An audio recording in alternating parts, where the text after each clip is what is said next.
Greed is one of the more interesting emotions to study. People get tripped up in greed in many ways in the stock market.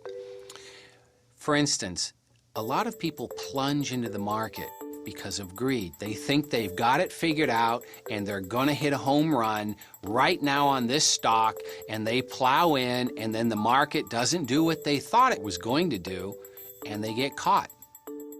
The way we enter the market is key. We slowly dole money out. We make a purchase, and then we want to wait and see that that purchase is correct. So a good rule of thumb is make each decision prove to be correct before you make another one. This is a little safety mechanism to protect you from getting in too deep when you shouldn't be in that deep, or if the trend's going against you.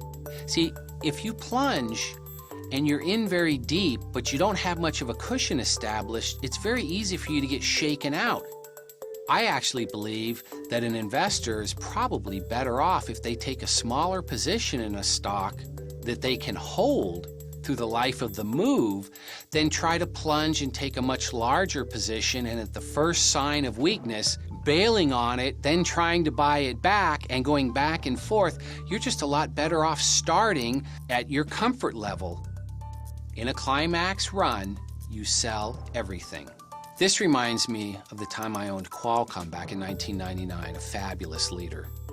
Stock was going up so fast, and I had a good position in it, and I call in and they tell me that the stock is up 156 points. And I didn't want to sell it, but I knew that it was going through a climax top, which is a primary sell rule. The move is over, and the rule is when you're in a climax run, you sell everything you own. Well, I sold 2/3 because I just didn't want to part with all of it.